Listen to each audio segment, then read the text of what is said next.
Hello world, and welcome back to another episode of CSL TV. I'm your host Sean Slattery, and we're continuing on our theme of some free tools and techniques we can use to secure and enhance the security of your home computers and even your home computer networks. In our last video, we talked about using DNS, the Internet's phone book, to control what sites any computers or any applications, users, specifically our web browsers, can access on the Internet. This video, we're going to dive a little deeper into some actions and add-ons we can take within the web browsers themselves to give you a safer experience online. So let's get started.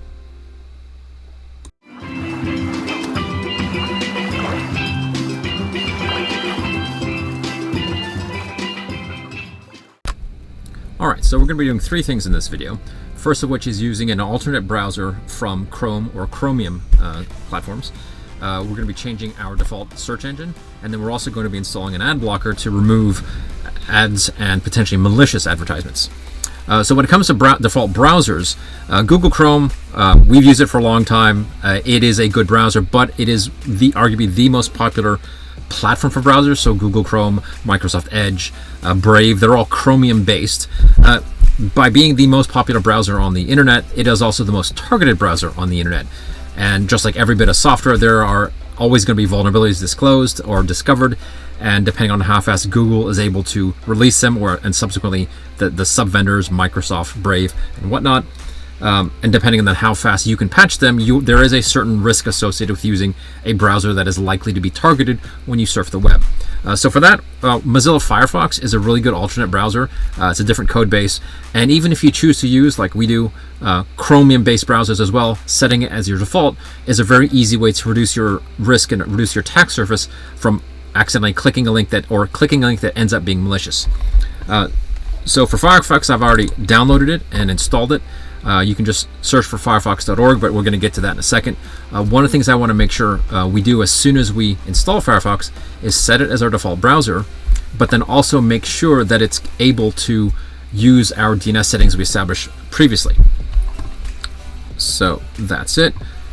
Let's come in here, and to do our test, we're going to go to internetbadguys.com,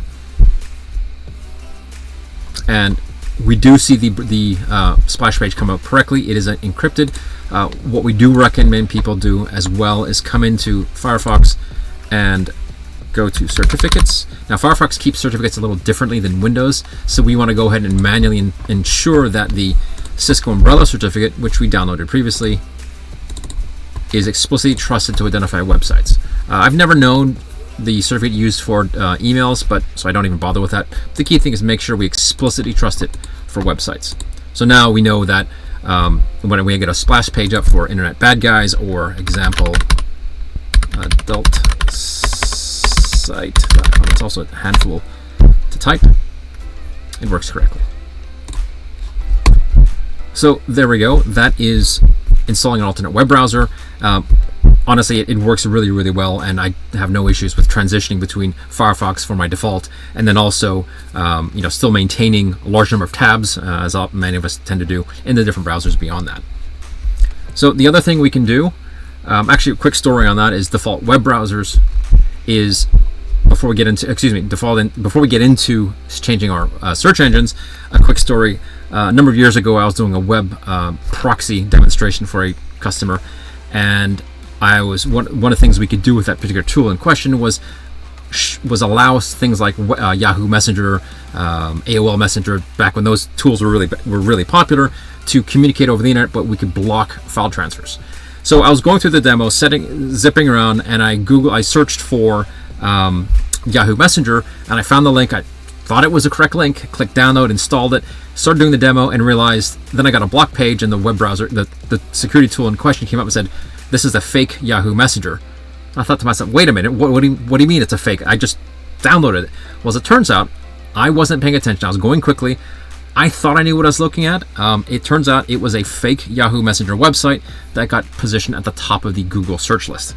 And that's why we want to take our next action this week, which is to change our default search engine. So Google is, again, we talk about, the more popular tool is, the more often it's targeted by the threat actors. So in the case of Google as a search engine, two things can happen. One is the threat actors will poison the search engine optimization caches, basically try to entice Google to place the malicious website at the top of the list. And the other thing they'll simply do is buy ad space. So Google, like all the other search engines, will make a certain amount, or many others will tend to make money off of their ads. So if you want to spend a lot of money to Google and place an ad to ensure it's at the top of everyone's search for, vacation rentals, well, you're going to get the top of the list. So if you're malicious, you could put your ad engine up there, and then your website, even though you're paying Google for it, it could be malicious and is being used to redirect people to it. So that's why you want to change the default search engine. So let's go ahead and start with Firefox. It's pretty easy. Just go into Settings, go to Search, and somewhere down here, there, right in front of me, we're going to switch from Google to DuckDuckGo. Now, DuckDuckGo, it doesn't roll off the tongue like Google does. You don't DuckDuckGo it. Could you duck it? I suppose so. DuckDuckGo is a privacy-centric search engine, and one of the things they do is they limit, they're not completely immune, but they do limit the number of ads they use in their system. They sell. So as an example here, I've switched to DuckDuckGo on Firefox. I'm going to search for Firefox directly, and you'll note that the first hit is Mozilla.org's website, which makes sense. We see a few other sites. They're all related to official Firefox links. At the very end, down there, you get Wikipedia. I'm going to do the same thing on Chrome, which is still using Google, and we're going to see a few things differently. Oops, Firefox. So the first hit in this case was good, but as we start going down, not too far down, we start seeing things like, and of course today, I did this demo earlier, and we were getting Reddit and other things like that. So, okay, maybe not the best example in this case, but it is, the point of DuckDuckGo is it does reduce the amount of ad space used. So let's go ahead and switch Chrome as well. Very similar, Tools and Settings, click the search engine, and switch to DuckDuckGo. There are other choices. Bing, we'll see about that in a second. Microsoft's Bing, I don't particularly care for it. It's up to you. But they do sell ad space. So again, we want to eliminate that noise. It frees up our internet bandwidth, makes it a little cleaner, just reduces the junk that we're going to see when we're zooming around the internet. I don't know if anyone actually uses Yahoo anymore. It is owned by Verizon, but honestly, I don't. I haven't used Yahoo in a long time, and those are the ones. So DuckDuckGo is kind of our go-to. Now, that said, we still use Google for when I'm really in need of a specifically targeted search, but DuckDuckGo and the other search engines, they've mirrored a lot of the syntax for advanced search queries from Google. So ultimately, you're going to get, in most cases, the same capabilities within something like DuckDuckGo. Now, for Microsoft Edge, they make things a little more convoluted because Microsoft really doesn't want you to switch search engines. So when we go into search under Microsoft Edge, you got to go way down to the bottom, go to address bar and search, which launches another page, and now we can come in here and switch to DuckDuckGo. So there, pretty straightforward. Okay, so that's DuckDuckGo. Now on the topic of ads, the one thing we want to do beyond that is we want to reduce the amount of ads that are showing up on websites themselves. So a lot of websites are partially funded or funded through advertising systems. Now, the ad engine networks, particularly Google's AdWords, just like we mentioned, they can be targeted by threat actors within the search results. Banner ads that show up on websites, they are often targeted and abused and attacked as well for malicious purposes. So we want to go ahead and try and eliminate those as much as possible, and there's a really great free way to do that, and that's called AdBlock Plus. And the easiest way to get that, we'll start with Firefox. Our default is go into Settings, Extensions and Themes. We're going to search for AdBlock Plus. This is a free add-on. It's donationware, so you can choose to donate to the developers once a year, $20 or something like that. We're going to go to AdBlock Plus. Now, before I go ahead and install, I just want to point out that the add-ons for web browsers are also targeted by threat actors. Of course, right? They target everything. So just do be careful that you try to type, when you're searching for things like browser add-ons or applications, you be as correct as possible. It's generally a good idea to not let the browser try to correct your mistakes, because if a simple typo can lead you down a rabbit hole of a malicious website or a fake extension. So do be careful of that. In this case, I do know that I've typed AdBlock Plus correctly, so let's go ahead and install it. I just have to click Add to Firefox.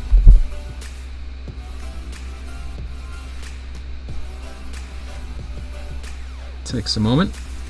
There we go. Prompt me. It says you want to add permission, and you would allow permissions. Yes, of course. That's why we're going through all this. Generally, I'll allow the extension in private windows as well.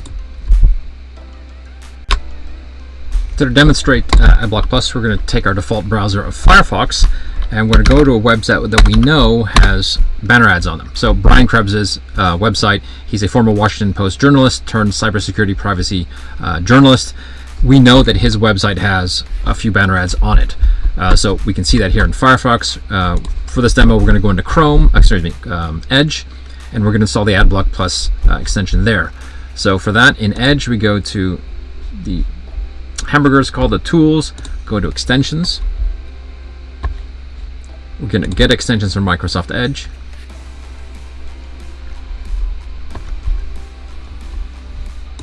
And we're going to search for AdBlock Plus. Again, typing correctly is always useful. So AdBlock Plus. Now, mentioned earlier about make sure you type correctly. There can be, I'm not saying AdBlock here is malicious, but do pay attention that we're actually trying to get the AdBlock Plus extension. You can see by the ABP stop sign, even though that only came up at the top. So we're going to go ahead and add the extension. It'll take a moment to download, then auto open in Edge. And one of the things I like to do is once you add an extension like this is make sure it is pinned. Remove from Edge, just make sure it is set to always show up in the toolbar. And it looks like in this case it is, so that's good. So now in the case of a browser with AdBlock Plus installed, we're going to go to Krebs' website again, Krebs on Security.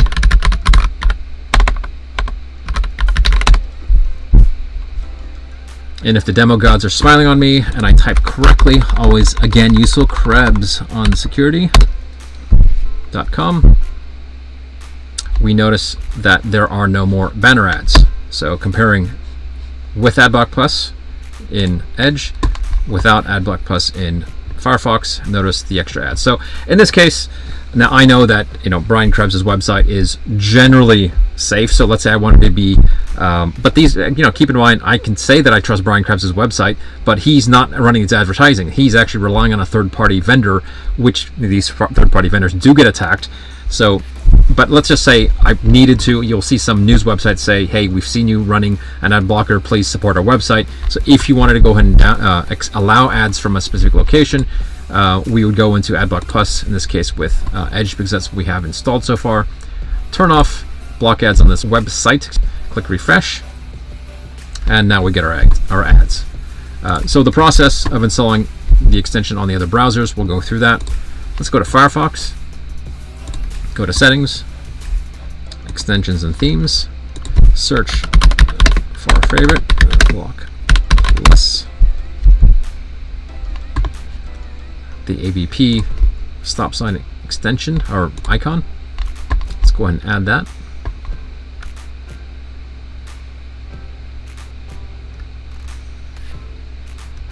I won't hum you Girl from Ipanema or other elevator hold music. It should be there momentarily.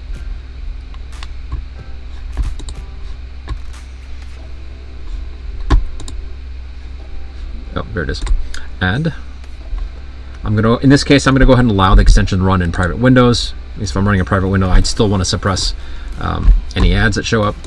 And one thing I want to make sure we do in this case is I mentioned earlier, ensuring that's always pinned or showing up on the toolbars.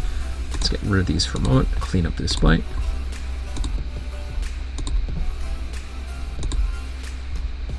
And it looks like, looks like we are good.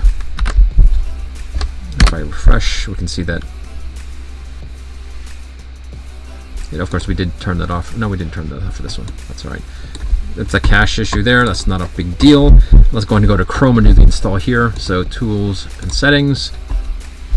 And we're going to go to Extensions. Go to the Chrome Web Store. And again, AdBlock Plus. Doing our best to ensure that we type the name correctly.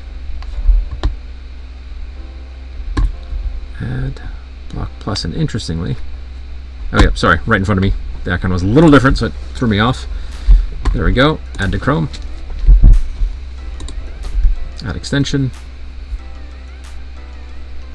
It downloads.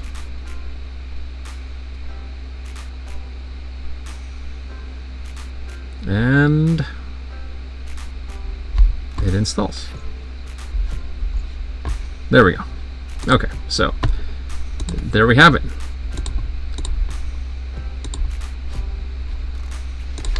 So 3 things you can do to add additional layers of security to your systems. The first video we had talked about just using a DNS provider that does the filtering. Here we talked about switching to a default web browser that isn't Chromium based, Firefox in this example. That doesn't mean you have to get rid of your other browsers, but setting Firefox as your default does reduce the risk of a malicious Chrome based attack being activated on your system. We talked about changing your default search engine away from Google. Again, it's targeted because it's the most popular. And then the third one was to install an ad blocker in your browsers. Note on those AdBlock Plus, you can actually install that on your mobile devices as well. So that is available for in iOS world. You can do, there's one, it'll integrate directly into the OS so that Safari can take advantage of ad blocking as well. I believe it automatically applies to other browsers on the platform. But there's some nuances with each system as to what your default web browser is and how the things interact at that point. But nonetheless, a good, free, and effective way to remove and reduce the noise and junk and risk of web-based attacks and malicious websites from getting onto your system. So there you go. Hope you enjoyed those tips, and we'll see you in the. Thank you for watching, and we'll see you in the next video.